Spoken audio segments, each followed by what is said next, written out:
तोता और रानू चिड़िया सुबह से बैठे हुए थे। तोते भैया अब चलें, ये किसान तो घर जाएगा नहीं और ना ही हम किसान की मकई खा सकते हैं। रानू चिड़िया, लेकिन वो कालू कौवा कैसे हर रोज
मकई ले जाता है?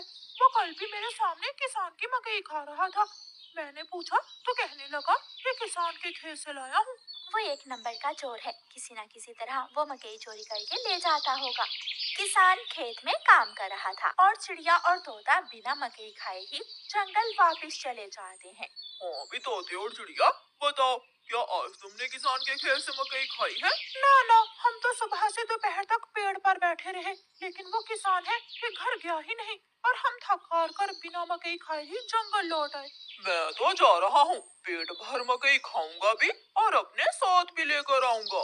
कालू कौवा इंसानों की बस्ती की तरफ जाता है। कालू कौवा किसान के खेत में जाकर किसान से कहता है, किसान, तुम्हें तुम्हारी पत्नी घर बुला रही है, तुम्हारे घर में मेहमान आए हैं। अच्छा, तो मैं जल्दी से घर जाता हूँ। काफी शुक्रिया जो तुमने मुझे बता दिया।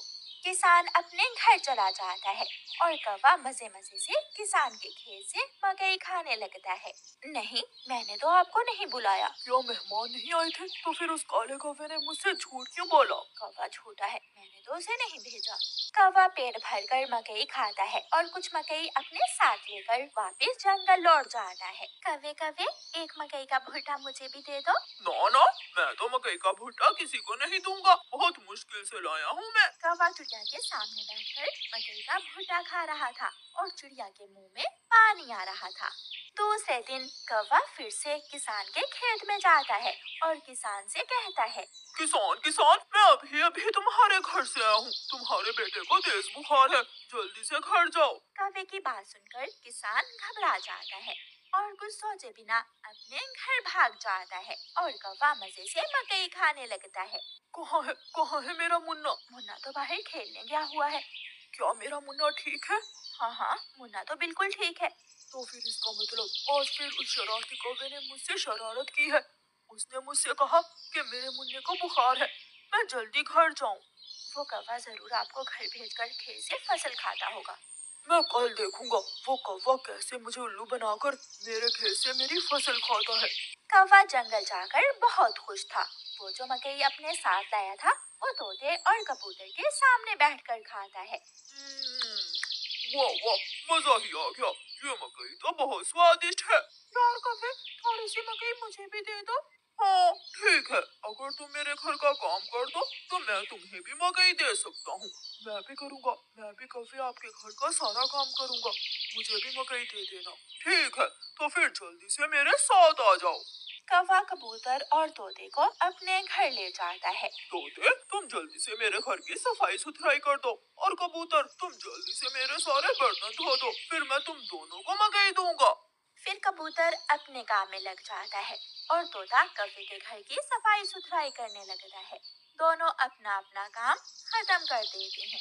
कौवे, मैंने काम कर दिया है, अब मुझे मकई दे दो। मैंने भी काम कर लिया है, मुझे भी मकई दो। कौन सी मकई? चलो भाग जाओ यहाँ से तुम दोनों, मैं तुम्हें कुछ नहीं देने वाला। तुम धोखेबाज हो, तुमने धोखे से हमसे अपना काम करवाया और अब हमें भूखे ही भेज रहे हो। कबूतर और तोता वहां से चले जाते हैं। कौवा हर रोज की तरह अगले दिन भी किसान को पागल बनाने के लिए किसान के खेत में चला जाता है।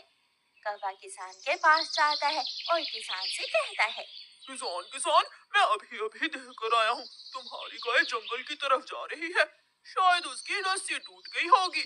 मेरी गाय को तो शेर खा जाएगा। कौवे, मैं जल्दी से जाकर अपनी गाय को बचाता हूँ। किसान वहां से जाता है, लेकिन आज किसान थोड़ी दूर जाकर पेड़ के पीछे छुप जाता है। कौवा किसान के खेत में जाकर मकई खाने लगता है। तो ये कौवे का बच्चा इसलिए मुझे हर रोज किसी न किसी तरह खेत से भेज देता है। जब तक मेरे पास बड़ा दिमाग है, मुझे किसान की फसल खाने से कोई नहीं रोक सकता। किसान के पास बंदूक थी। किसान बंदूक चलाता है और गोली सीधी जाकर कौवे की टांग पर लगती है। कौवा बहुत मुश्किल से वहां से भागता है और किसी न किसी तरह अपने जंगल वापस पहुंच जाता है। वो अपने घर के बाहर आकर गिर जाता है। हाय, मर गया, मर गया।